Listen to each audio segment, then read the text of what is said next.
way it currently stands, forced labor, slavery takes precedence over rehabilitation and public safety. Oh, by the way, while the Biden administration gives reparations to everyone but freed people, look at the billions he has run over to Ukraine. We don't have black grocery stores because if you think about it now, just to get in that supply chain, it's almost unheard of. They don't want the truth to get out. Okay? I don't want to know what my family did or what all these people did and all this stuff like that. Okay? Come on. You read that 500-page report. There's this thing called white superiority and black inferiority. That mindset allows all of the behaviors that we've seen across generations, allows for the construction of these policies and practices and systems and structures that continue to oppress us. This is not a handout. This is a debt that is owed. You know, Allensworth was like the internet of his time in 1904, 1905. The total black population in California is about 2.6 million, and then of that, the descendants compose about 2.2 million of that. So California, with a multi-billion-dollar surplus, can absolutely afford to satisfy the international terms for reparations, beginning with compensation. Any financial obstacle that exists that impedes the success of increasing financial prosperity needs to be dealt with and eliminated. No matter where we've been, no matter what part of this fight we've been in, we've been harmed, and we've had harm done to us specifically. When I got to Los Angeles, this was some of the worst segregation I'd ever seen. And remember, I'm telling you, I'm from Mississippi. Because as you can see, I'm giving you broken history right now, you know? But I had to give it to you guys today. I said, no, I got to show them this because it's so precious and nobody really knows about it. Black people don't have that kind of luxury. Our historically black communities have been redistricted multiple times. Now listen, if you can't handle the TR roof, don't tune in.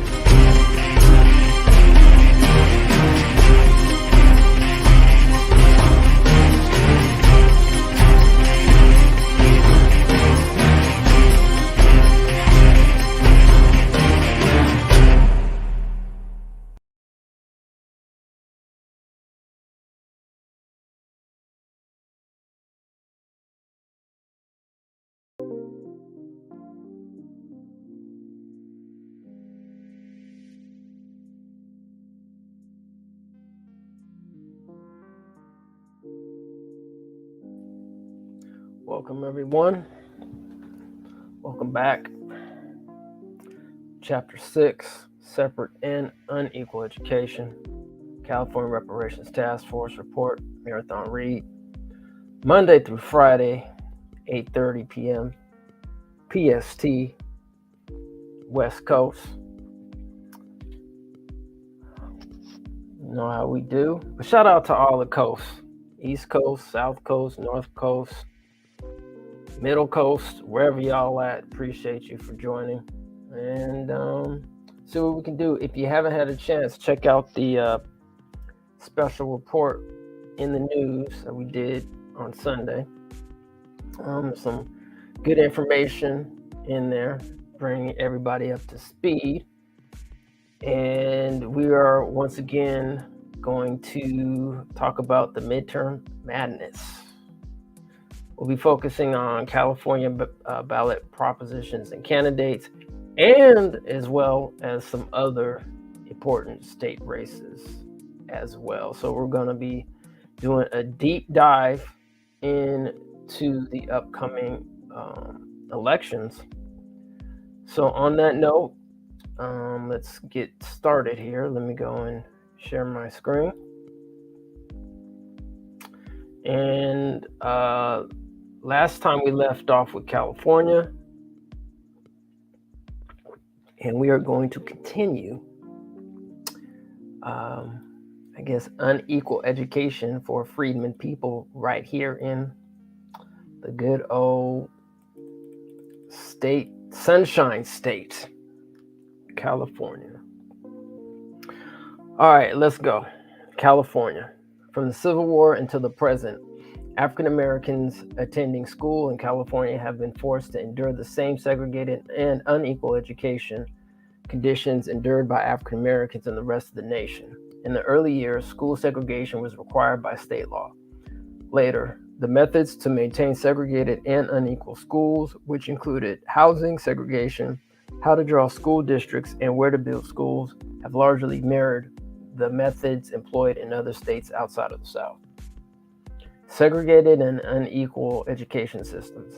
In 1866, California law was amended to empower school districts to allow colored children to attend school with white children in areas where there were not enough children of color to create a separate school, unless the majority of the white parents objected in writing. However, this change was short-lived because the California Superintendent of Public Instruction, who believed in segregation, and a governor who refused to abide by the 14th and 15th Amendments, won the subsequent election. In 1870, legislatures amended California law to provide that every school shall be open for the admission of white children residing within the school district, and that the education of children of African descent and Indian children shall be provided for in separate schools. Repeat that. In 1870, the education of children of African descent and Indian children shall be provided for in separate schools. And the schools with fewer than 10 students of color can educate them in separate schools or in any other manner. The Oakland School Board interpreted state law as no longer requiring a school for black children, and in 1871, abruptly closed its colored school, which had been operating since 1866. On September 22, 1872, after the principal of San Francisco's white-only Broadway public school denied 11-year-old Mary Frances Ward entrance and told her to attend a separate all-black public school, she and her parents filed suit in California court. The California Supreme Court upheld the system of segregated schools with a caveat. Where no separate school existed, the court concluded that black children could attend white schools. Soon after, state law was conformed to the Ward decision. Children of African descent and Indian children must be educated in separate schools, but if districts fail to provide such separate schools, then such children must be admitted in the schools for white children. Records reveal that in 1874, there were 23 colored schools in California, but conditions had worsened for many of the state's black youths because such schools were poorly equipped. 1 year later, in 1875, the San Francisco School Board ended school segregation, principally due to the cost of maintaining segregated schools. Soon after, in 1880, the legislature removed school segregation for black students from state education law. The amended law stated that schools must be open for all children, except children of filthy or vicious habits or children suffering from contagious or infectious diseases. Nevertheless, 10 years later, in 1890, 12-year-old Arthur Winsinger was denied admission to Visalia's Little White public school on account of race. It was literally called Little White. The school for non-white Americans was manifestly unequal to the school for white Americans, as illustrated by the fact that Visalia School District built a new 2-story school for white students and forced black students to attend school in a barn. Let me repeat. Unequal to the school for white Americans, as illustrated by the fact that the Visalia School District built a new 2-story school for white students and forced black students to attend school in a barn. Arthur Weisinger's father, Edmund, both black and Native American, had been brought to California as an enslaved person during the gold rush and eventually bought his freedom. Edmund became a part-time teacher and laborer and always stressed the value of education to his 6 children. Edmund wanted to send his son to Visalia's newly constructed school. However, officials said his son could only attend the one held in the barn. Edmund sued in response, and the California Supreme Court ultimately held in favor of Edmund. But he died before he could see his son enroll in the little white school. Ashe.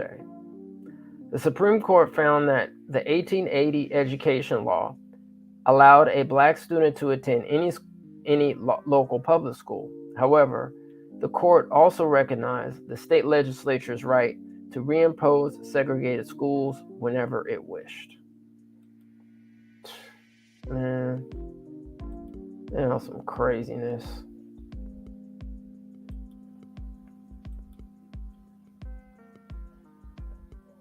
All right, where are we? Okay. Despite this decision, California continued to have a racially segregated schools due to other discriminatory policies in housing and education. Just as education segregation existed in the North because of government-supported housing segregation, so too it existed in California. Government-supported housing discrimination in the form of restrictive covenants on properties, redlining, and white-only housing perpetrated school segregation. The federal government intentionally financed the creation of neighborhoods segregated by race, funding white-only public housing, redlining communities to deny home ownership loans to African Americans, and promoting racially restrictive housing covenants. See Chapter 5, Housing Segregation, for a more detailed discussion of this topic. Racially restrictive covenants enforced by California courts until 1948 were inserted into property titles as early as the 1890s and became rampant in the 1910s, effectively turning neighborhoods across the state white only. Districts then assigned students to schools based on the segregated neighborhood where they lived or gerrymandered district boundaries to create segregated schools. School districts also zoned and constructed schools and drew school attendance boundaries in ways that created schools segregated by race. In addition, in the 1940s and 1950s, when black homeowners tried to break the color lines, they came under attack by the Klan. On March 2nd, 1945, 5 Mexican American families, on behalf of 5,000 other families, sued the Westminster School District in Orange County because the school district forced their children to attend a different set of schools with fewer resources than the children of white families. 2 years later, the Federal Court of Appeal in California ruled that California education law did not permit separate schools for Mexican children. So creation of segregated schools for Mexican children was arbitrary and not allowed under federal law. This case is called the Mendez case, after the family who led the filing of the lawsuit.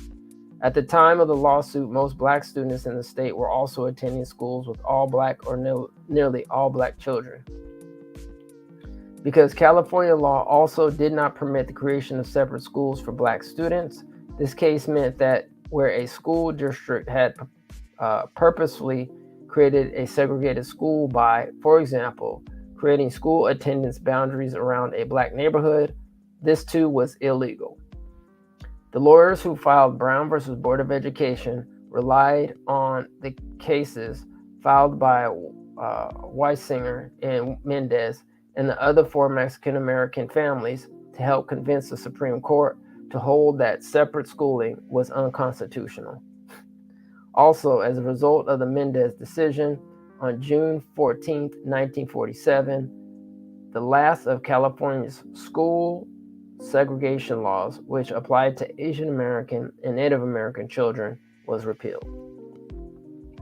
Even after the Weisinger and Mendez decision and the Brown decision in 1954, local cities and school boards refused to take proactive steps to desegregate schools. For example, they did not change the school site attendance boundaries that had been drawn to reflect racially segregated neighborhoods and that created racially segregated schools.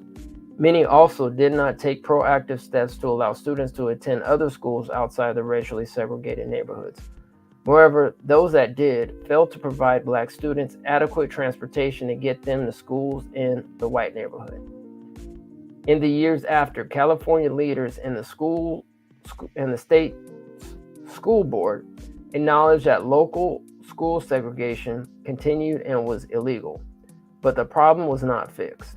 In 1962, California's Board of Education acknowledged the ongoing problem of highly segregated schools and directed local districts to exert all effort to avoid and eliminate segregation.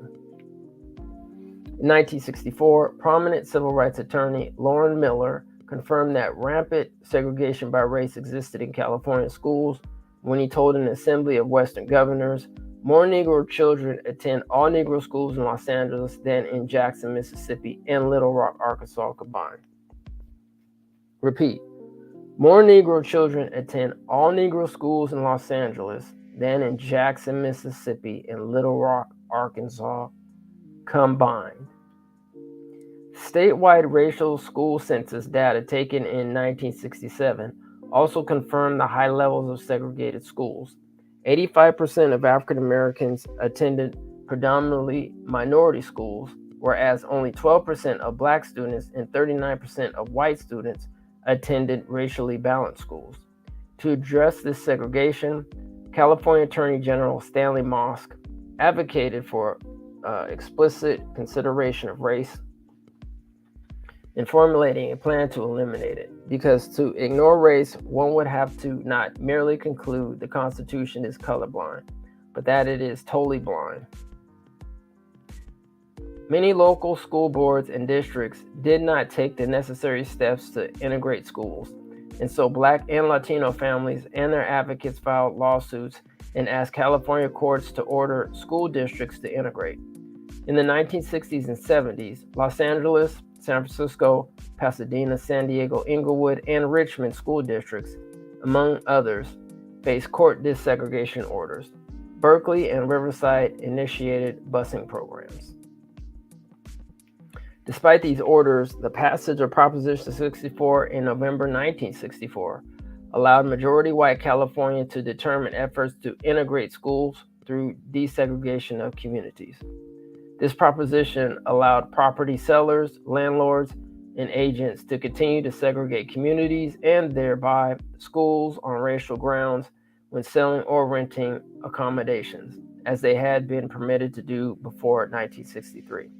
The highest courts ultimately struck the law down in 1967, but private racially restrictive covenants continued to be used by private owners to prevent African Americans from moving into white neighborhoods with better funded and resourced schools. See Chapter 5, Housing Segregation, for further discussion of related issues. In addition, California successfully passed laws to limit the tools courts could use to order schools to desegregate.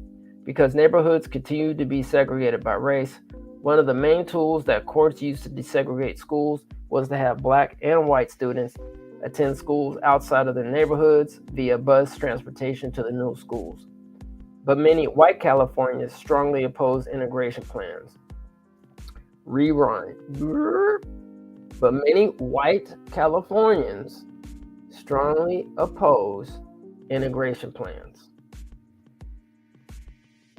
especially court-ordered ones that required Black people or other students of color to be bused to attend their white schools or vice versa. So let's interject. We're going to interject real quick. So, you know, especially the dominant society, quote unquote, white people keep saying, you know, well, just get over it. Just, you know, don't worry about no, people should be really reading this report. I mean, you know, Black folk have been saying this forever, but it's just like, dude, I mean, look at all the chaos and the mayhem that y'all created to create this monster of discrimination and racism. Y'all did this, and then y'all want to say, oh, everything's cool now, so let's just get along. Nah, bro. Anyway, back to it. And in 1979, majority white Californians passed Proposition 1, a law that stopped courts from ordering school desegregation plans, unless families or students suing to desegregate the schools could prove that intentional discrimination by school officials caused the segregation, or a federal court could impose the same order.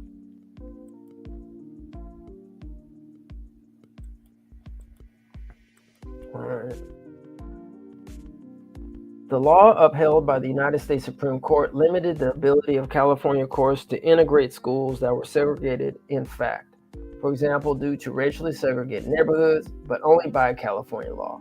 Then, from the mid to late 1970s through the 1990s, courts removed or limited desegregation orders in many California districts, as the Supreme Court and Congress further restricted the use of remedies like busing and school reassignment to integrate schools.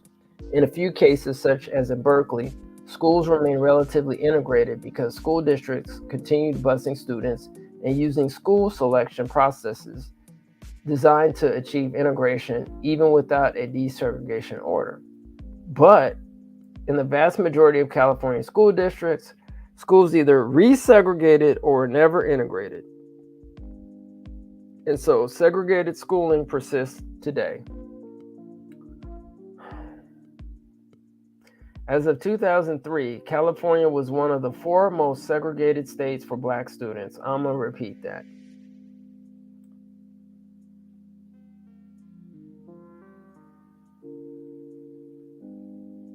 Okay, so I'm going to copy this whole paragraph and put it in there. As of 2003, California was one of the 4 most segregated states for Black students. As of 2014, California was identified as the 3rd most segregated state for Black students, in a state where Black and Latino students are strongly concentrated in schools that have far lower quality and resources than their white and Asian peers.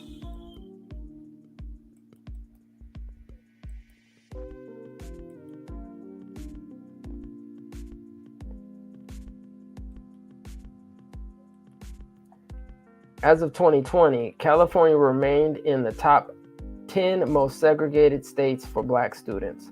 Approximately 51% of Black students in California attend hyper-segregated 90 to 100% non-white schools.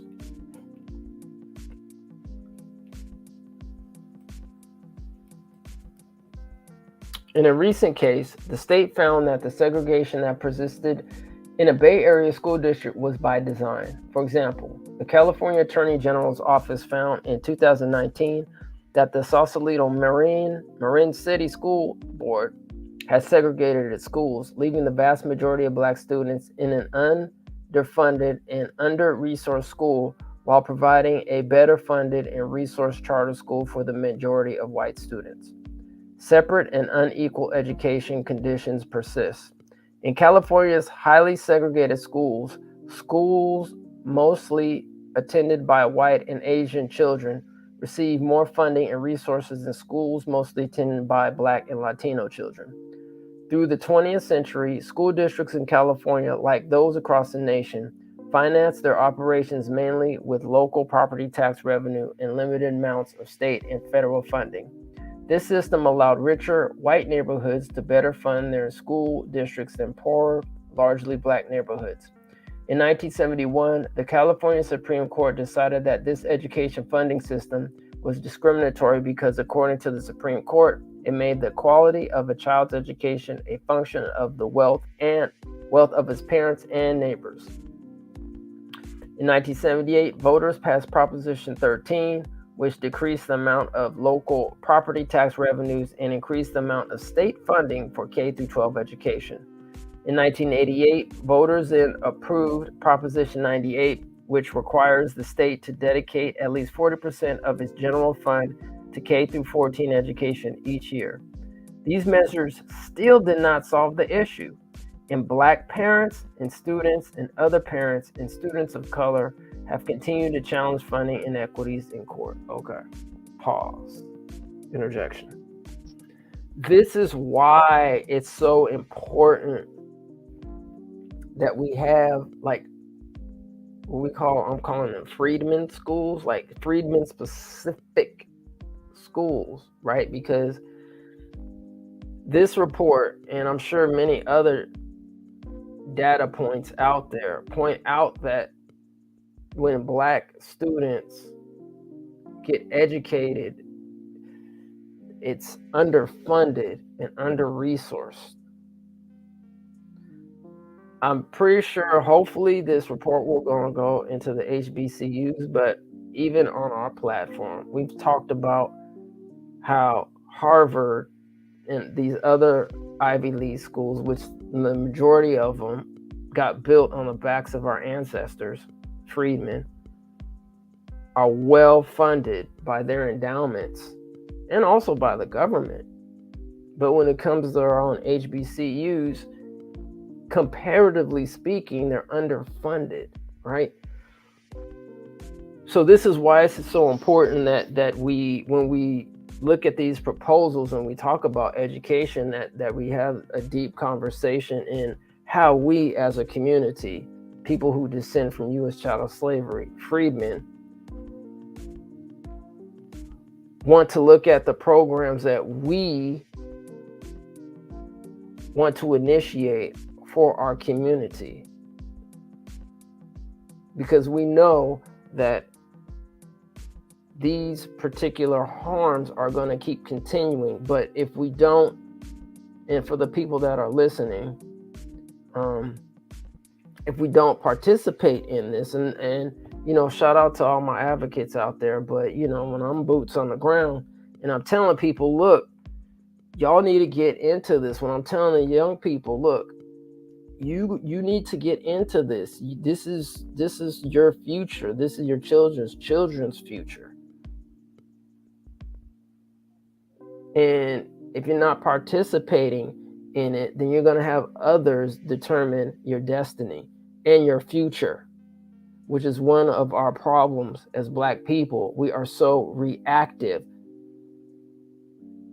as a collective instead of being proactive.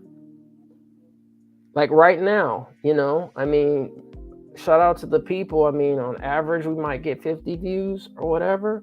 But I mean, and I'm not just saying this because it's ETM, but like, you know, people, if you're not reading this report, like there is no other platform outside of, and shout out to Chris Lodson on his Twitter space, and him in the mass media group, that's actually putting in this work to give people this information. If there is, shoot us an email at etmmediagroup@gmail.com to let us know.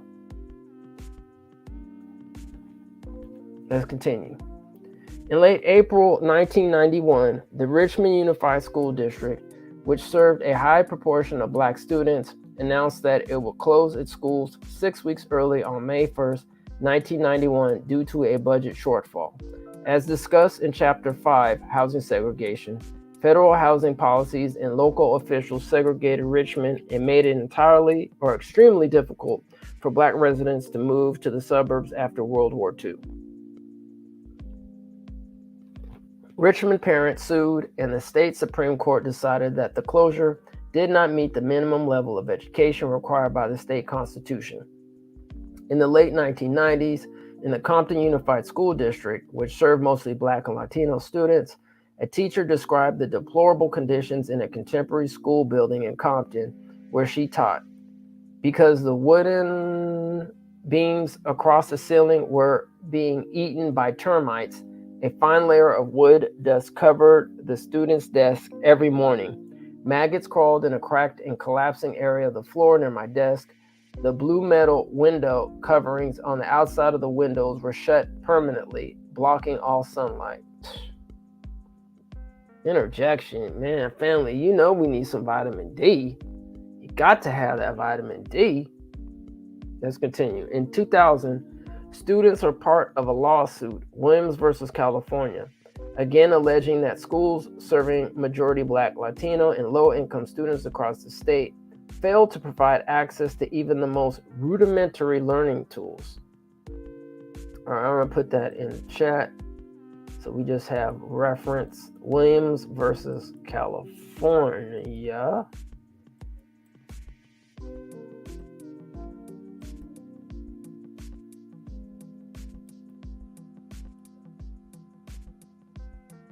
The lawsuit ultimately settled in 2004 with $138 million in state funds to provide instructional materials to schools, $800 million for facility repairs in low-performing schools through establishment of emergency repair program, and $50 million to create a complaint and oversight system to check to see if schools were providing the basics of an education. Okay, so This definitely, I'm gonna put this in the chat too. We need resources allocated to freedmen schools in addition to cash payments. Like, it shouldn't just be like, just cash payments and all that. No, we need resources allocated to freedmen schools, period. It shouldn't be dipping into the cash payments. Like, this should be something set aside, because obviously within this report, money previously has been set aside. And since California is the 5th largest economy in the world, I'm sure California can do something for its freedmen citizens and residents, freedmen California residents. Let's continue. According to the American Civil Liberties Union, which brought the lawsuit, the state has filed its obligation under the settlement to fund the ERP, and as of 2013, the state's cumulative not contribution to ERP for the 5 last years had been $0. Further, despite progress made as a result of the Williams settlement, persistent challenges remain, such as textbook distribution issues and insufficient monitoring of school districts that are new to the Williams process. Without county oversight, school districts facing hard fiscal choices are often tempted to give textbooks less of a priority, despite the fact that under Williams, students have a right to sufficient instructional materials. California's unequal funding system continues to mean that Black and Latino students and low-income students have far fewer school resources. In 2013, the state tried to address the inequalities in school funding by giving more money to schools that have higher numbers of low-income, homeless, and foster youth. This change in the way funding was provided to school district is referred to as the, quote, equity index, end quote, and is part of the state's local control funding formula that provides approximately 58% of the funding that California public schools receive each year. The state's funding formula does not focus on Black students specifically or require schools to ensure that the funding is spent on the high-need students within the district, because about 32% of the funding for California schools still comes from local property taxes, and wealthier communities with higher property values can more easily raise additional funds through local bonds and donations. Rich and often more predominantly white neighborhoods continue to fund their schools at greater levels. At the October 2020 first task force hearing, Kawika Smith, who graduated from Verbum D High School in Watts, a historic Black neighborhood of Los Angeles, testified about 2 high schools in Los Angeles. In the predominantly Black high school, Black students went without paper for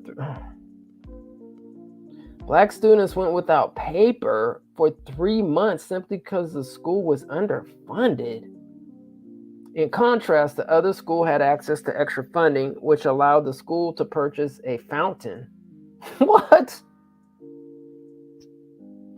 Smith told the task force, "I strongly believe that we need to revisit the property tax laws and algorithms for how schools are funded.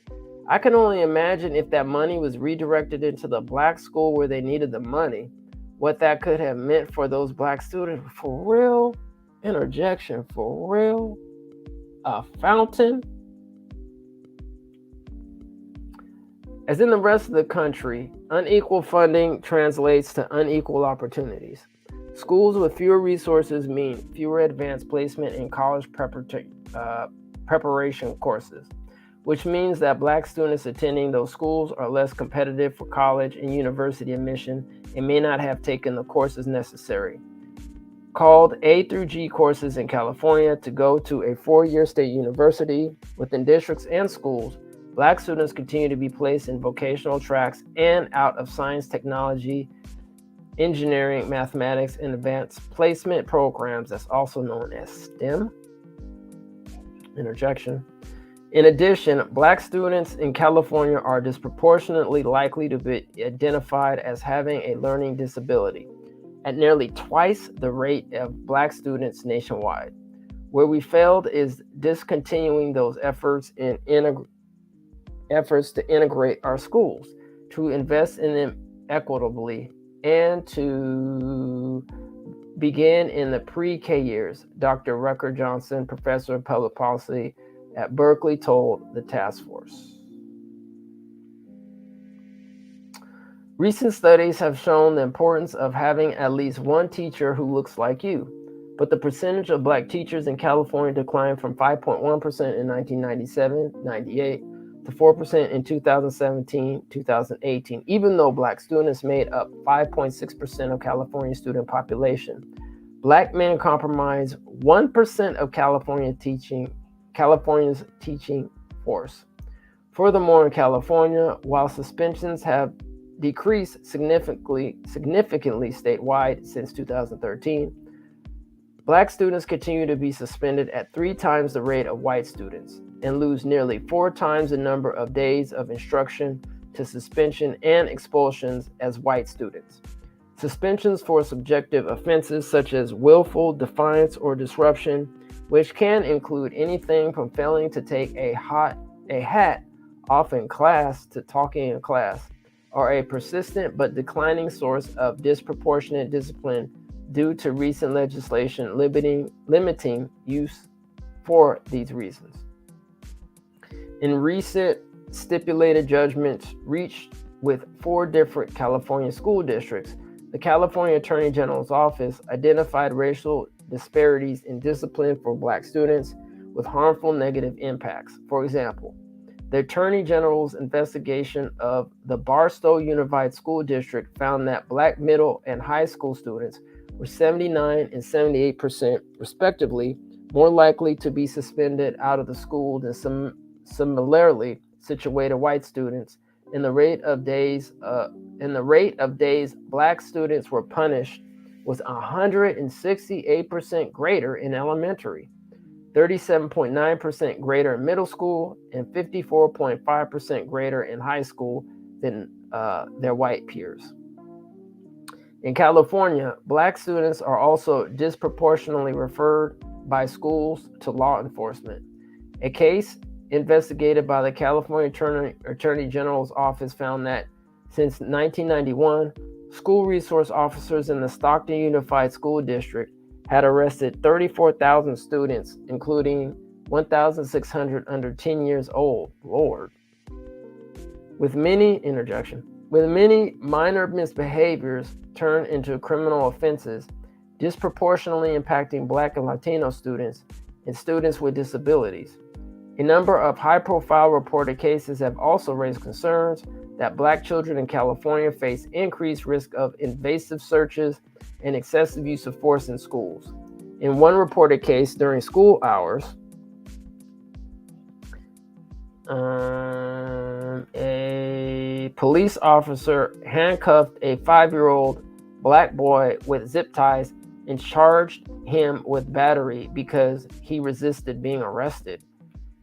The American Civil Liberties Union has also reported a number of incidents. In one, a Black student in a Los Angeles school was partially strip searched in the presence of a male officer. A vice principal forced an 8th grade girl to pull her bra away from her body and shake it. And when she tried to cover her breasts for modesty, the vice principal pulled her hands away. Wow. In another filed case, school police were alleged to have handcuffed and placed a 13-year-old Black student on probation after he was playing a makeshift game of soccer with an orange. And yet another, the American Civil Liberties Union reported that a school police officer who told a Black high school student that it was wrong to be gay and wear boys' clothes, subsequently pushed her against the wall and handcuffed her for telling the officer that, quote, It was also wrong that white people, like the officer, enslaved their people. End quote. Subsequent to the incident, the same officer continued to harass her, routinely patting her down and demanding that she turn out her bag. Jacob Black Jackson, the Los Angeles Youth Commissioner, explained to the task force during its October 2021 hearing how he was placed in an abusive adoptive home and lost his older brother in a police shooting, but was focused on finishing high school at Crenshaw High and passing all of his classes. When at school, Jackson made a mistake in dealing with a substitute teacher instead of the teacher, counselors, and school administrators trying to work with him. He was questioned, threatened, and handcuffed by school police for an incident he had already apologized for. The school police officer told Jackson that they would always be watching me. They said, "You're just like everybody else at this school." I felt scared and anxious and unclear about what to do. Jackson felt that he could not stay at his high school and told the task force that what I wish the school had provided for me when I was there was real counselors, after-school programs, real nurses, Black people history, peace building, and transformative justice practice. In general, research shows that school officials are more likely to refer Black students like Jackson to law enforcement for minor behavior than white students. Such contacts with law enforcement increase a student's feeling of isolation and contributes to the school to prison pipeline and the disproportionate rates of Black people in our criminal justice system. Once in the juvenile justice system, Black students face an increased likelihood of dropout due to inconsistent education access and adequacy of instruction. See Chapter 11 in Unjust Legal System for a more detailed discussion of this topic. For Black students charged with offenses that result in a transfer to the state prison system, few can access and complete higher education. Unequal higher education. Until Brown versus Board of Education, white colleges and universities largely refused to admit African Americans. In response, African Americans raised funding to develop historically Black colleges and universities, HBCUs. In the early 1900s, the federal government began to provide funding and land to open HBCUs, but it had to pass through white-controlled state legislatures. However, these historically Black institutions have been unequally funded in comparison to similar historically white institutions throughout American history. Boom, boom. After World War II, the GI Bill paid for veterans to attend college, graduate school, and go through training programs.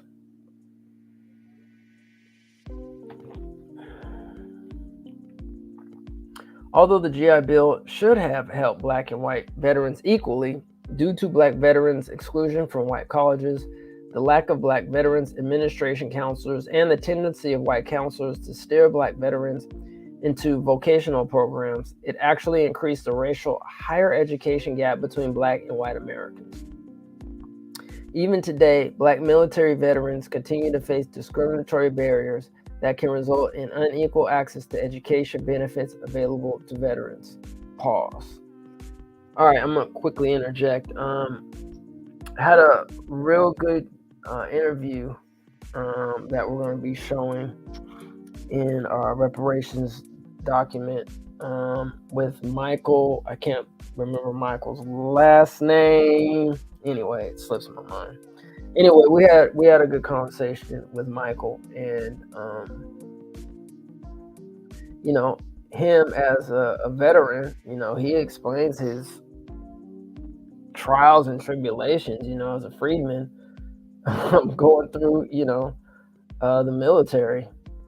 So, you know, once that comes out, you know, definitely check out that. And, you know, if you have a chance, please, you know, find our documentary. We're always trying to raise money for that. So, you know, please help us out when you can. Just go to our GoFundMe and type in Reparations Now, or even the Mass Media Group Reparations Now, and they should find that. Anyway, let's continue. In addition, although the Civil Rights Act of 1964 again promised some relief through a prohibition on discrimination in higher education programs receiving federal funds, and some colleges and universities took affirmative action to remedy prior discrimination in college admissions. Gains were short-lived due to Supreme Court decisions and, in California, passage of Proposition 209, which prohibited race from being used as a factor in admissions.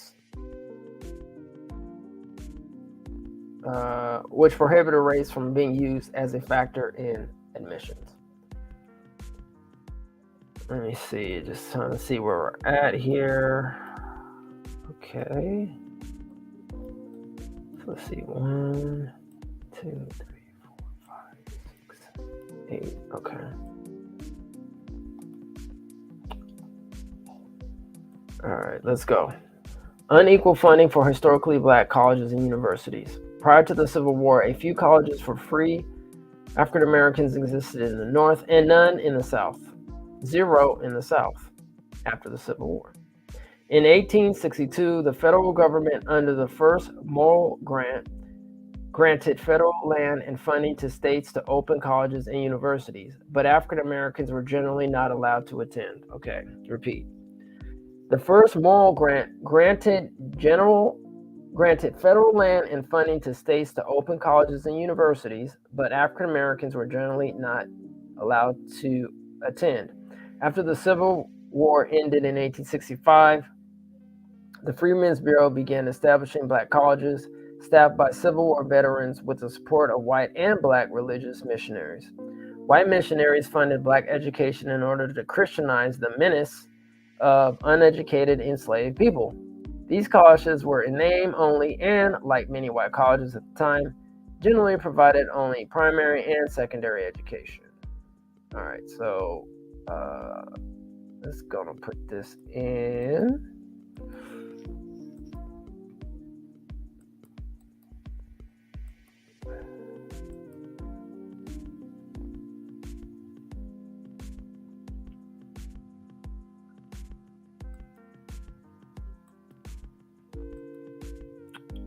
Okay, after the Civil War ended in 1865,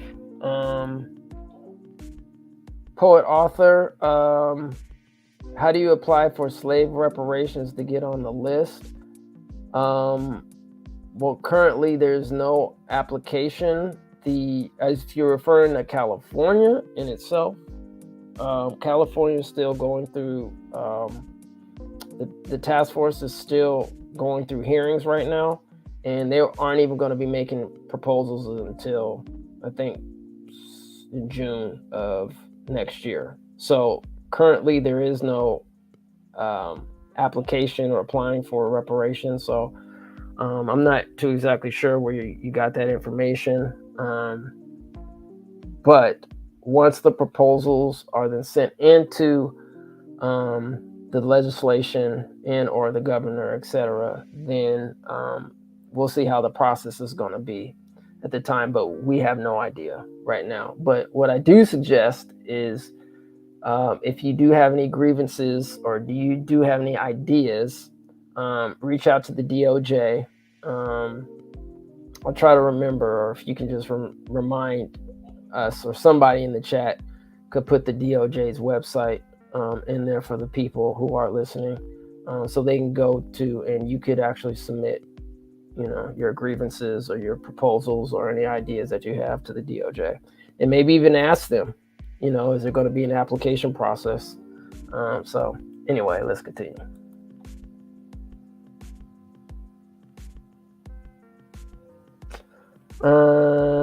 In 1890, Congress passed the Second Morrill Act and required states to provide higher education to black students as the states had for white students.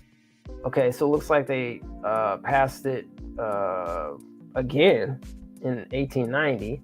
In the North, where black students were allowed to attend colleges and universities in extremely limited numbers, they often were not allowed to fully participate in the way that white male students participated. In order to continue receiving federal funding, former enslaving states where the majority of African Americans lived built segregated public black colleges White-controlled legislatures underfunded black colleges and universities, provided substandard facilities, and did not provide adequate resources to train faculty. White-controlled Southern legislatures limited curriculum to mechanical, agricultural, and industrial arts, helping maintain African Americans as a servant underclass to build white wealth.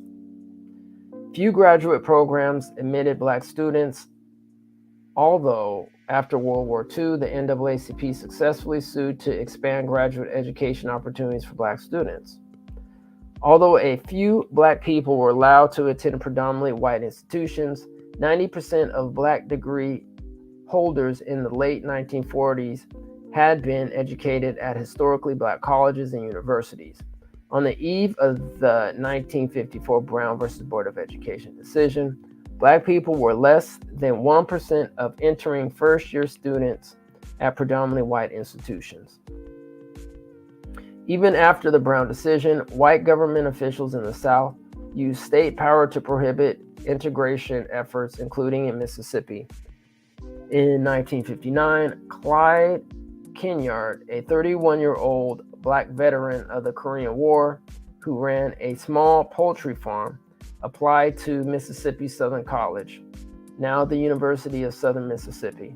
The university president reported Kinyard's intention to apply to the Mississippi Sovereignty Commission, a state agency led by the governor of Mississippi, which was created in order to preserve segregation.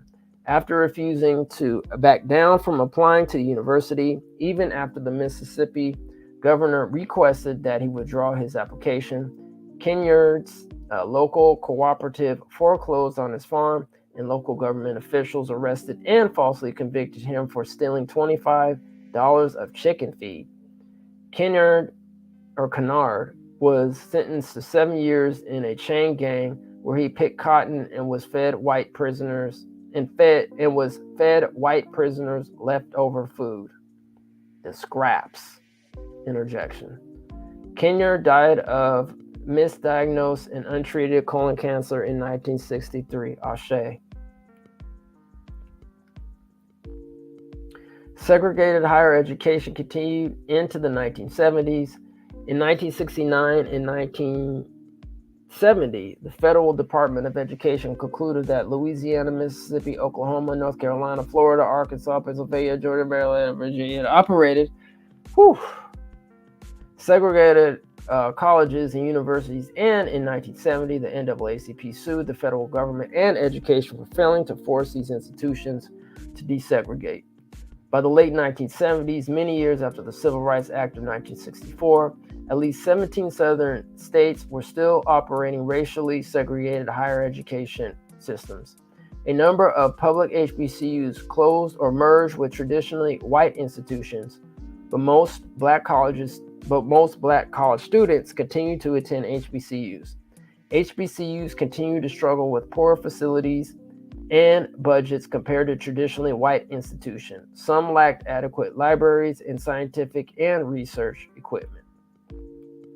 Despite the underfunding through the 1970s, private and public HBCUs educated a large proportion of the African American middle class. In 2006, HBCUs made up 3% of higher education, but enrolled 14% of black undergraduates and graduated 20% of all black undergraduate students who earned a degree. 70% of America's black doctors, 35% of black lawyers, and 50% of black engineers and teachers have a degree from an HBCU. For black students, HBCUs can provide an empowering family-like environment of small classes and close relationships with faculty and students away from racial tensions experienced off campus. Today, increased access for black students to all colleges and universities has led to a relative decrease in enrollment to HBCUs.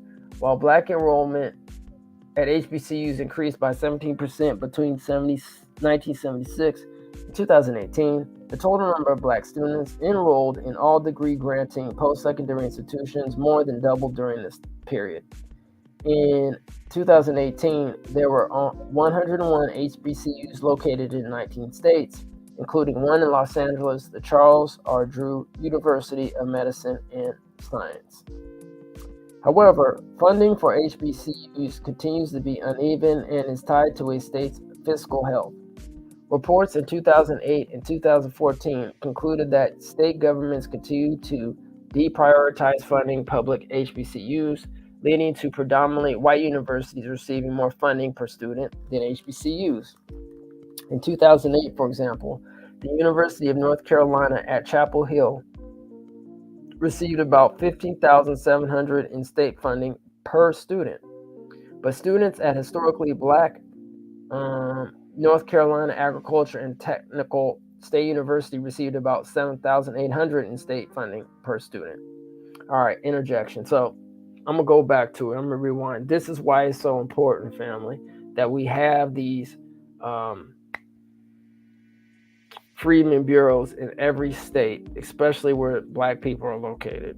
Like we really need to have like agencies or independent organizations of freedmen making sure that money is equally allocated. Because I mean, no offense to our legacy organizations, but it's not working. It's shout out to the NAACP and the Black Caucus and all that other stuff, but this report is just showing that the people who are supposed to be leading in education aren't leading well enough. And so once California is going to set the precedent and set the way, and we are going to be the light, the beacon for the United States, we are going to show people this is how you do it. Shout out to Governor Gavin Newsom, by the way, for signing AB 3121. Let's continue. In 2020, the federal government increased funding for HBCUs, but many HBCUs have closed in recent years due to financial issues, a trend that has worsened during the COVID-19 pandemic. Unequal access to the GI Bill. Due to expanded education opportunities and funding under the GI Bill, between 1950 and 1975, Black student college enrollment increased from 83,000 to 666,000 students. However, in comparison to white veterans who used GI Bill benefits to go to college, state officials and the structure of the program generally prevented Black veterans from accessing the full education benefits available to them. At the end of World War II, the vast majority of Black veterans returned to their residence in the southern states. Universities in the South did not accept Black students, and white state legislatures did not increase funding to historically Black colleges and universities to meet increased demand from returning veterans. Many HBCUs had huge waiting lists, and applicants might have to wait a year or more to learn whether they had been admitted. During the post-war period, approximately 55% of Black veteran applicants to HBCUs were rejected. In the North, where less than a quarter of African Americans lived at the time, although public universities admitted Black students, many private colleges and universities continued to reject Black students, or only admitted them in small numbers. Local Veterans Administration officials in the South were overwhelmingly white and steered Black people to vocational programs that funneled them to menial jobs or prohibited use of the GI Bill to pay for college. Only 12% of Black veterans were able to use the GI Bill to enroll in college, compared to 26% for veterans as a whole. Although African Americans use the educational benefits of the GI Bill more often than white Americans did, they could not use those benefits for college, like white Americans could, because they were denied entrance to white colleges and universities and often steered away from college degree programs and into vocational tracks. As a result, the educational and economic gap between white and African Americans widened. See Chapter 13, The Wealth Gap, for further discussion of related issues. Today, discrimination in access to healthcare, employment, and housing continues to limit access to education benefits in the GI Bill for Black veterans compared to white veterans. While African Americans make up 16.9% of the U.S. active duty force, studies show that Black veterans are not utilizing their benefits as much as white or Asian American veterans due to aforementioned barriers.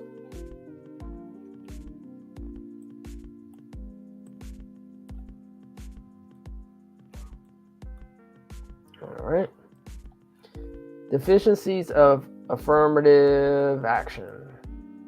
The idea of affirmative action began as a concept with President John F. Kennedy issuing an executive order in 1961 requiring that federal contractors take an affirmative action to ensure that applicants are employed and that employees are treated during employment without regard to their race, creed, color, or national origin, and establishing the President's Committee on Equal Employment Opportunity. 3 years later, Congress passed the Civil Rights Act of 1964 to ban discrimination on the basis of race, color, and national origin, not only in employment, but also in education. With respect to employment, the Federal Department of Labor ordered all federal contractors to prepare affirmative action plans, including goals and timetables to improve the employment standing of specific groups of people, including African Americans.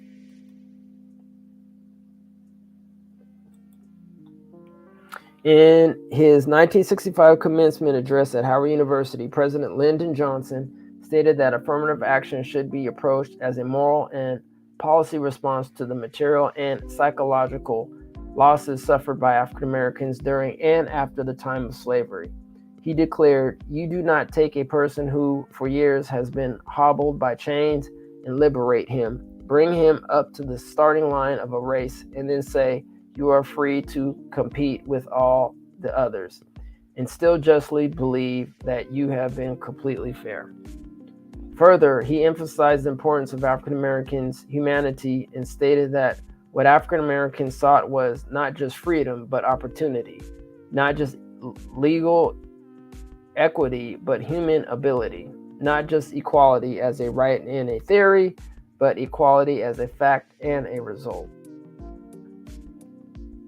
In the late 1960s and 1970s, some colleges and graduate schools began to develop similar affirmative action policies to increase the number of Black and other underrepresented students.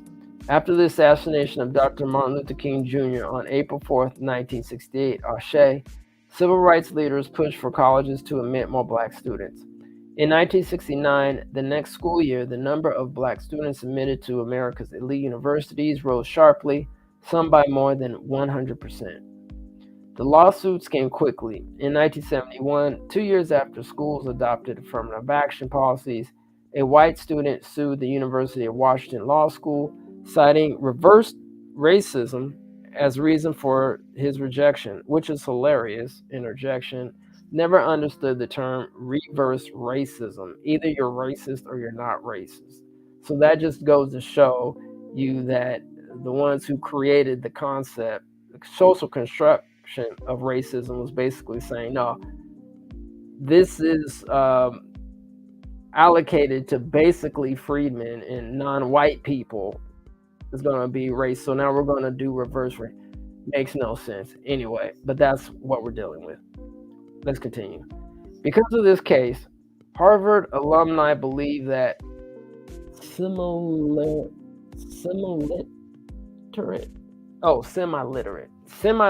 Blacks are being accepted at the expense of white geniuses, said David L. Evans, Associate Dean of Admissions of Harvard in 1975. By 1978, when the former nearly all-white colleges and universities were still admitting few Black students and Black high school graduates, the Supreme Court decided in the Regents of the University of California versus Bake to limit states and universities' ability to take race-based affirmative actions to address education discrimination. The Supreme Court declared that the policy of the University of California at Davis's medical school to set aside 16 of 100 total seats for minority groups like African Americans was unconstitutional because it prevented white students from competing for the 16 seats set aside. Interjection. Once again,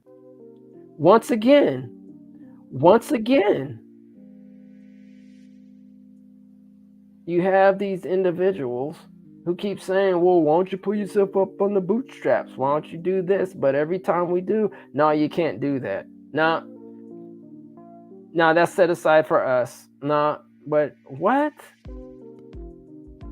What's going on with equality and equity?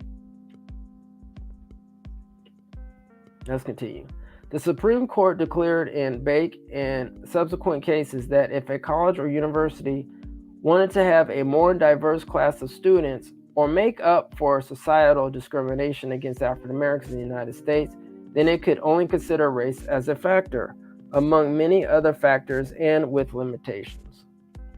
In doing so, the Supreme Court rejected affirmative action programs like Davis's program that were intended to compensate Black students and other racial minority groups for the ways that federal, state, and local government had discriminated against them in education for more than 200 years. Let me repeat that. Like Davis's program that were intended to compensate Black students and other racial minority groups for the ways that the federal, state, and local government had discriminated against them in education for more than 200 years, solely on account of their race. Instead, the Supreme Court described the American. Wait a minute. The American history of discrimination as societal discrimination that is amorphous and ageless into the past, which colleges and universities could not fix through programs like the one at Davis.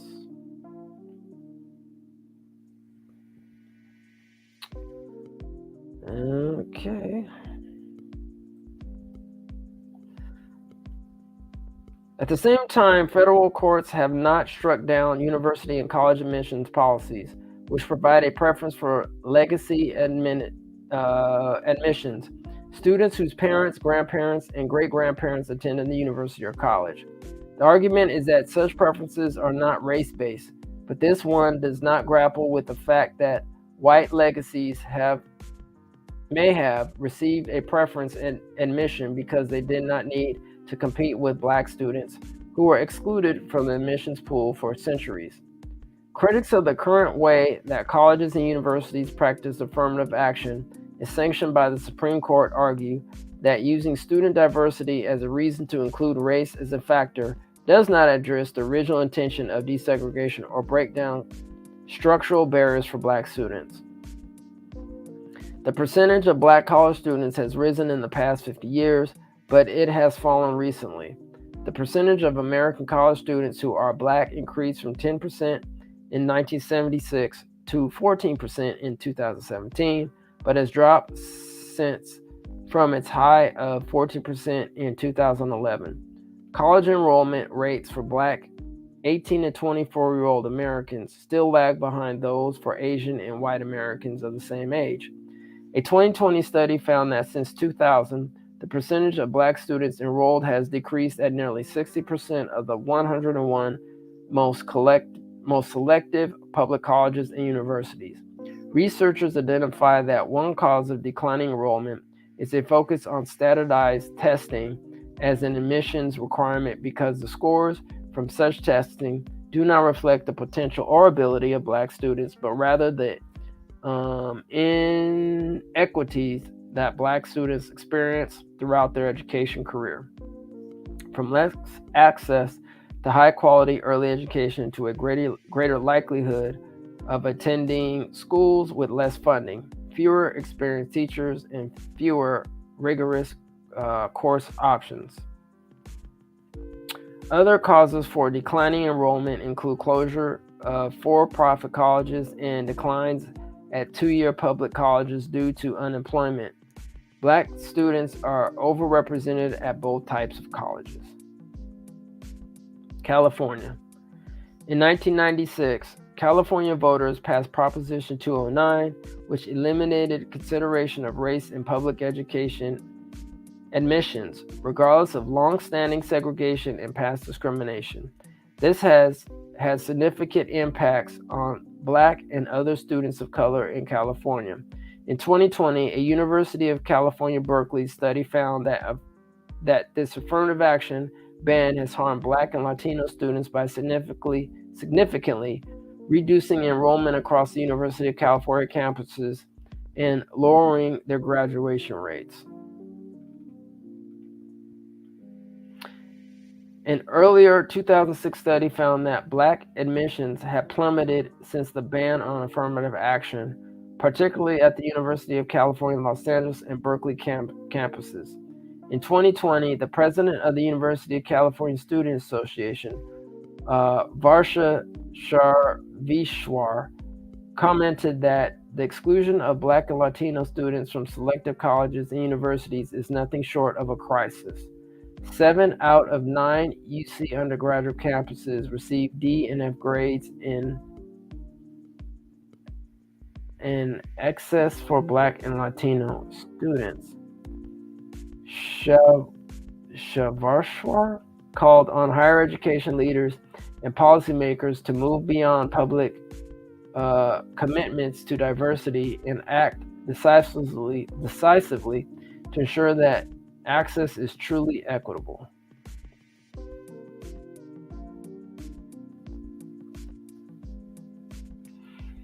The continued nature of the uneven playing field between Black and white students was highlighted in a recent legal settlement between student and community groups and the University of California.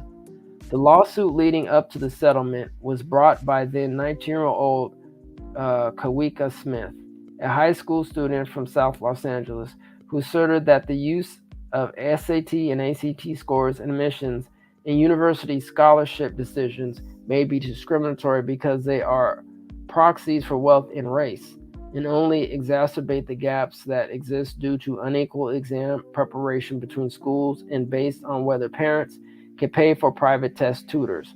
In addition, research has shown that Black students may perform poorly on standardized tests, not because of genetic or cultural differences, but because negative stereotypes raise doubts and high-pressure anxieties in a test taker's mind. Kawika Smith told the task force at its October 2021 hearing that when he thought back to the day he took the SAT, he was immediately met with the memory of feeling that I wasn't worthy or capable of being in a collegiate environment. And this singular test determined that I would not be eligible for scholarship opportunities despite my academic achievements and having been in need of financial support to afford college. The legal settlement with the University of California ensures that SAT and ACT scores will not be used in admission and scholarship decisions until spring 2025.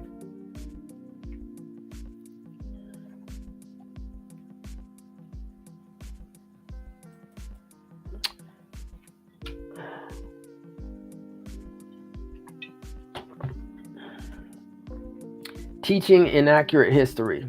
Researchers and historians have raised significant concerns that the American K-12 education system is failing to teach a complete and accurate history of slavery and structural racism, along with the significant role that African Americans had in developing this nation's wealth without compensation. Dr. David Yacovone, a historian at Harvard University at Hutchins Center for African and African American Research, who has been studying United States history textbooks published from 1839 to the 1980s, found that many textbooks taught that white people were superior to Black people and downplayed, minimized, or justified slavery based on a racial caste system, with African Americans appearing only as a problem. Dr. Yacovone explained that in the older historic textbooks, white supremacy is a toxin injected into the mind of many generations of Americans. In addition, a 2018 study, Teaching Hard History, American Slavery, surveyed social studies teachers in K-12 schools across the country and found that 97% agreed that learning about slavery is essential, but that there is a lack of deep coverage on the topic. 58% reported dissatisfaction with their textbooks, and 39% reported their state offered little or no support for teaching about slavery. The study gave an average score of 46% with respect to whether 10 popular U.S. history textbooks provide comprehensive coverage of slavery and enslaved people. The study also found that only 8% of 1,000 American high school seniors surveyed could identify slavery as a central cause of the Civil War. Damn. Interjection. To ensure that schools accurately teach American history, Dr. Yacovone recommends teaching the truth about slavery as a central institution in America's origins as a cause of the Civil War and about its legacy that still lives on. Okay, pause. Interjection. The thing, man, that I really get sick and tired of, I don't know if y'all heard this, for the people that are gonna listening to it now, and for those who will be listening to it in the future, I don't know if y'all heard this, but people keep saying, oh, the war wasn't about slavery. It was about you trying to unify the Union and all this. Dude, that's what it was about. Slavery. That was the whole point. Duh. Oh, it wasn't about race. It was about economics. Well, I mean, it was partially about economics, but it was really about enslaving specific groups of people. That's what it was really about, which is race. Now we're calling it, lineage, because there's specific groups of freedmen people who got enslaved here in the United States from a particular point in time in history in this country. But anyway, shout out to Dr. Yacovone, I think is his name. Anyway, let's continue. In Texas, a state that uses the largest amount of textbooks, thereby shaping the K-12 textbooks industry, the Board of Education, rather than historians, began changing the history books to refer to formerly enslaved people as workers. Huh? What? Rather than historians, began changing the history books to refer to formerly enslaved people as workers? In schools, students of color, including black students, are less likely to see books with characters that share their cultural background and textbooks that reflect their experiences. Many educators recognize that textbooks do not accurately and fully reflect experiences of people of color. Only one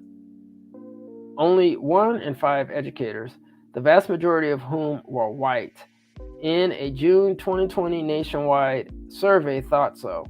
Educators of color were more likely to find textbooks lacking. In 2020,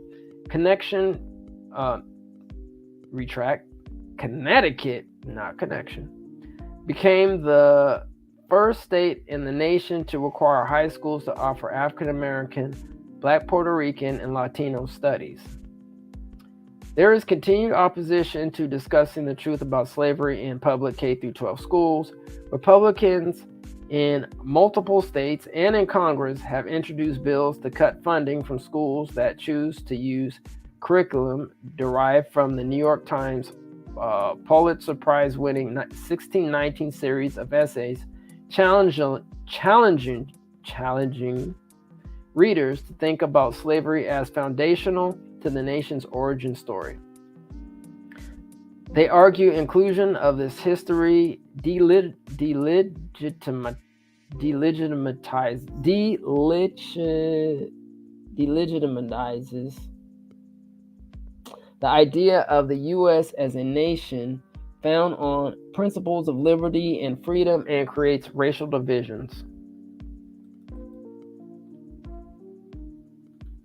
In addition, the concept that schools may be teaching students critical race theory, which explains that race is a social construct embedded in legal systems and policies, is under attack across the nation by groups that say it divides Americans and places the blame on white Americans for current and historical harm to African Americans and other non-white Americans. Interjection. Yeah, because that's what happened. Let's continue. But Randy Weingarten, the president of the American Federation of Teachers, one of the nation's largest teaching unions, has said that teaching critical race theory is really about teaching the truth, and pledged to defend any teacher who gets in trouble for teaching honest history. Teaching the truth is not radical or wrong. Distorting history and threatening educators for teaching the truth is what is truly radical and wrong. Shout out to Weingarten. Weingarten publicly stated that those attacking critical race theory have other motives, labeling any discussion of race, racism, or discrimination as critical race theory to try to make it toxic and to deprive students of a robust understanding of our common history. As important as how schools shape their curriculum concerning the history of Black people in America is how schools teach the humanity of Black people before, during, and after enslavement. A curriculum that undoes the harmful narratives of African Americans that have historically been used to justify false conceptions of Black inferiority requires schools to teach that African American stories did not begin with enslavement. Such a curriculum also requires schools to teach about humanity's origins in Africa thousands of years before either Arabs or Europeans encountered people of West and Central African ancestry. I'm going to repeat that again. Such a curriculum also requires schools to teach about humanity's origins in Africa thousands of years before either Arabs or Europeans encountered people of West and Central African ancestry. Academics have also focused on the importance of teaching about the study of African lives and the African experience for true liberation. In order to empower Black communities through the study of Black history, academics discuss the importance of challenging European perspectives of the African experience to prevent others from defining the African experience and to give African people control over the narrative that is told about their experiences. Redefinition of school curriculum discusses Black experiences, including the narrative, the African experience. Is particularly important in California, a state which, as of 2015, was the home to the 5th largest Black population in the country. The dehumanization inscribed in school textbooks causes miseducation and effectively contributes to African Americans' cultural and social alienation from identity and existential belonging. In the 1960s, W.E. Du Bois spoke out about the dangers posed by the deficiencies in school curriculums with regard to Black history and culture.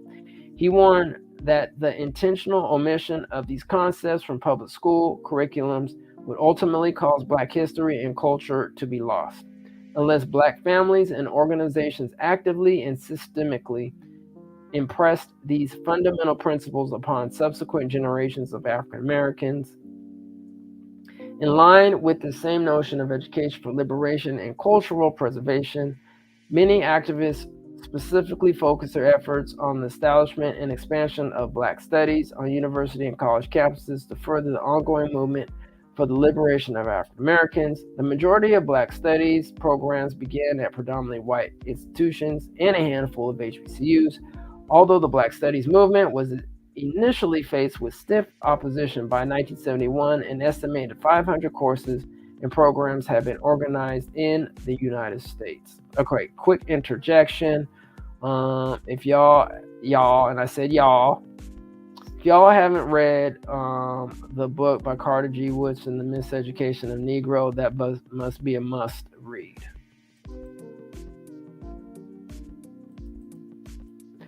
California. Let's continue.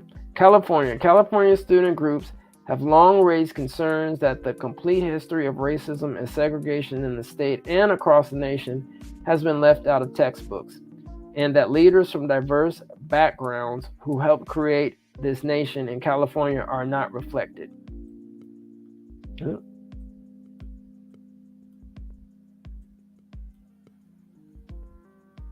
Wait a minute, what I do are not okay. This is reflect diverse people. Where am I at? Okay, California. Backgrounds reflect. Okay, it isn't just white heroes like Christopher Columbus or folks like George Washington or Thomas Jefferson. There was a lot more history behind it, and we don't learn a lot about other important figures that contributed to making America into what it is. Alvin Lee, president of Generation Up, a 4,000-member California student organization, shared with legislature considering how to change California's history textbooks to better reflect the contributions of its diverse people. Okay, I'm gonna put Alvin Lee, president, up in there because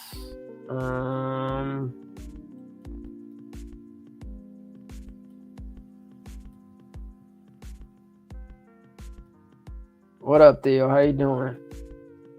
Shout out to Miss Kim. What's going on? Holding it down.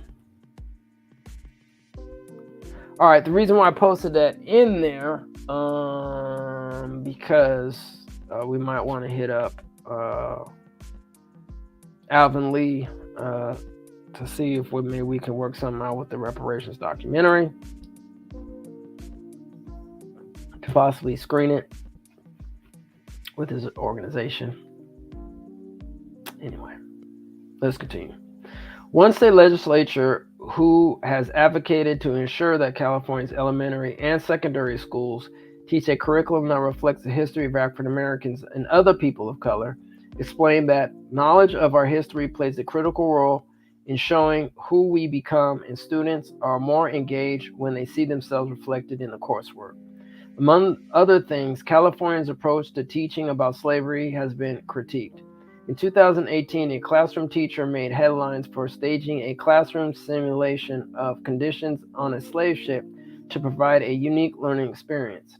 A study by Southern Poverty Law Center found that California did a better job than other states in teaching slavery, but highlighted concerns with the approach of teaching about Harriet Tubman in second grade 2 years before slavery is taught, and failing to discuss how false ideas of white economic and political supremacy fueled and perpetrated slavery as an institution.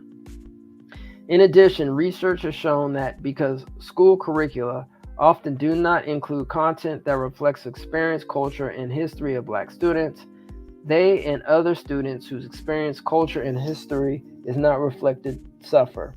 When Black students do not see their experiences and history reflected in the school curricula, this leads to a feeling that they are not important and even invisible and voiceless in the classroom. And while culturally responsive teacher training is one way to help Black students and other students of color feel welcomed, included, and valued in schools, teacher preparation is inadequate in training teachers to be culturally responsive and to carry those practices into the classrooms in both the way they teach and the materials they use when they teach. One other way to increase diversity in curriculum is by adding ethnic studies courses. Ethnic studies is a term used to encompass Black, Chicano, Latino, Native, and Asian American studies, and was developed in response to lack of representation of people from these groups in curricula taught in U.S. schools, colleges, and universities. Generally, ethnic studies is not taught in California elementary and secondary school, despite known academic performance and attendance benefits. In 2016 through 2017, only a small number, 17,354 K-12 students statewide were enrolled in ethnic studies courses. One reason for this, only 51% of the 777 ethnic studies courses in social science in 2016 to 2017 were approved as meeting A through G state university admissions requirements. This may be changing. In 2016, California state law mandated creation of a voluntary K-12 ethnic studies curriculum. Recently, on March 18, 2021, the State Board of Education approved the Model Ethnic Studies curriculum. And while in 2019, a California bill to mandate ethnic studies in all K-12 schools was vetoed by Governor Newsom. In October 2021, he signed a different bill, Assembly Bill 101, which will require California high school students to take ethnic studies as a graduation requirement commencing in 2030. In the interim, several districts have recently made completion of a course in ethnic studies a graduation requirement, including Montebello, Sacramento City, and Coachella. In 2020, San Francisco approved development of a K-12 Black Studies curriculum. In California's public colleges and universities, the movement for ethnic studies began in 1968.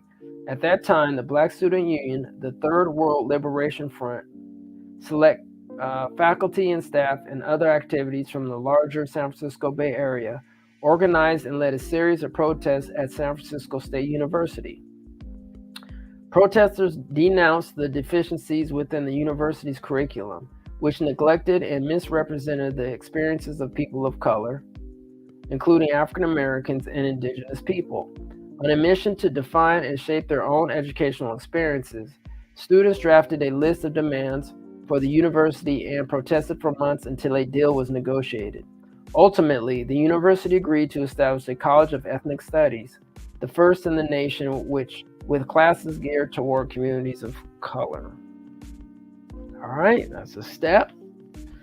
Since that time, 22 of 23 CSU campuses have maintained some level of ethnic studies, but a recent legislative analysis suggested that 53% of CSU students had not taken a course between 2015 to 2018. In 2020, Governor Newsom signed Assembly Bill 1460, which beginning in 2024 to 2025 requires a 3-credit ethnic studies course for graduation from a CSU, the first change to the CSU's general education curriculum in over 40 years. Legislative findings in support of the bill's passage included that white students and students of color benefit from taking ethnic studies courses, which play an important role in building an inclusive cultural democracy. In discussing the importance of the bill's passage, Senator Stephen Bradford, shout out to Bradford, the bill's co-author, commented, "Ethnic studies is critical in learning our contributions to America and telling the true story of our rich history." All right. In conclusion, during the slavery era, enslaving states denied Black enslaved Americans an education so that they could maintain control over the enslaved people they depended upon to build this nation's wealth. However, an understanding of how powerful knowledge could be emboldened enslaved African Americans to find ways to educate themselves despite the great danger they risked in doing so. Following the Civil War, states adopted many laws and policies continued denying education to free African Americans and to effectively maintain an illiterate servant class. In states where Black children were permitted to attend segregated schools, white-controlled legislatures severely underfunded these schools and subjected Black students to deplorable conditions. Aside from the inferior quality of these schools, Black communities also suffered from the ongoing racist attacks by white terrorist groups who committed themselves to destroying Black schools. Even after the Supreme Court outlawed school segregation in its 1954 Brown versus Board of Education decision, white policymakers and school boards adopted other policies to ensure the continued inclusion of Black students from their schools. Such policies and the incidents and effects of enslavement continue to have lasting effects on the educational opportunities and the quality of academic opportunities available to African Americans today. Because government acts have denied the vast majority of African Americans continued access to education in high quality and well-funded schools from enslavement until the present, they have suffered a number of harms, including lower levels of high school graduation achievement and college access and completion. These injuries widen the gap between Black and white wealth in America. The COVID-19 pandemic has made the education injuries even worse because far more Black students than white students live in poverty, and students living in poverty have less access to the technology needed to participate in remote school learning. California and the nation have not adequately accounted for the harmful intergenerational effects of education discrimination and denial. In recent years, the academic gap between all student groups has steadily narrowed, except for the gap between Black and white students, which has widened, confirming the ongoing existence of deeply rooted racial disparities in the nation's education system. In California, over the past decade, average math and reading test scores rose for all student groups except Black students. In districts where there was the least significant gap between the academic achievements of different student groups, data show that this could be attributed to less socioeconomic inequality among students, more spending per pupil by the district, and fewer disparities in access to experienced teachers. The gap also continues to exist in high school graduation rates, but it has also reduced considerably nationwide and in California since the 1960s. Nonetheless, the gap in college as well as graduate school admission and graduation rates has remained stagnant, with African Americans half as likely as white Americans to have a college degree. Due to intergenerational denials of equal educational opportunity, African Americans have also been denied a number of other benefits, including a positive link between one's own education and the education received by one's children. More schooling is associated with higher earnings in one's own life and in subsequent generations. However, white and African Americans with the same educational level do not have the same level of wealth. Facts. White college students have 7 times more wealth than their Black college graduation counterparts, even when it is assumed that the white and Black college graduates are in jobs making the same amount of money. African American college graduates also have 2/3 of the net worth of white Americans who never finished high school. And Black college graduates continue to suffer higher unemployment rates than white college graduates. Centuries after slavery, white Americans continue to benefit from its effects, and African Americans continue to suffer its compounded harms. Facts, facts, facts. All right, so that is the end of this chapter. Let's see what's up next. Chapter 7 is going to be racism, environment, and infrastructure. Okay, family, spread the word on this one. Spread the word. I have a feeling this one is going to be real deep. Not saying that the others haven't been, especially the enslavement one was pretty treacherous. But please spread the word on this one. We gotta, man, our families got to know about this stuff, man. Racism in environment and infrastructure. I mean, this really impacts us, man. So we're going to be going into this tomorrow at 8:30. I just want to thank everybody for coming. We're just going to keep doing this, keep pushing. There's only 2 people listening, and that's going to be 2 more educated people. If there's 1 million listening, that's going to be 1 million more educated people. So I just want to thank everybody for coming, and then we will go and sign off. But before we do, if y'all haven't seen that special report, once again, go check it out. It's in the news segment. And we will also be, this upcoming Sunday, we'll be having a midterm madness. Yeah, we're going to be going deep into it. All right, family. So thanks once again. I hope everybody stays safe. And shout out to Chris Larson. Probably shouldn't say this, man, but it's his birthday today. It is his birthday, man. So, shout out to that brother for being a trooper, man. And, advocating for freedom people. So on that note, y'all have a good one. And we're going to start on chapter 7 tomorrow at 8:30. Be safe, be blessed, in love and peace and reparations. We out. The way it currently stands, forced labor, slavery takes precedence over rehabilitation and public safety. Oh, by the way, while the Biden administration gives reparations to everyone but free people. Look at the billions he has run over to Ukraine. We don't have black grocery stores because if you think about it now, just to get in that supply chain, it's almost unheard of. They don't want the truth to get out. Okay? I don't want to know what my family did or what all these people did and all this stuff like that. Okay? You read that 500-page report. There's this thing called white superiority and black inferiority. That mindset allows all of the behaviors that we've seen across generations, allows for the construction of these policies and practices and systems and structures that continue to oppress us. This is not a handout.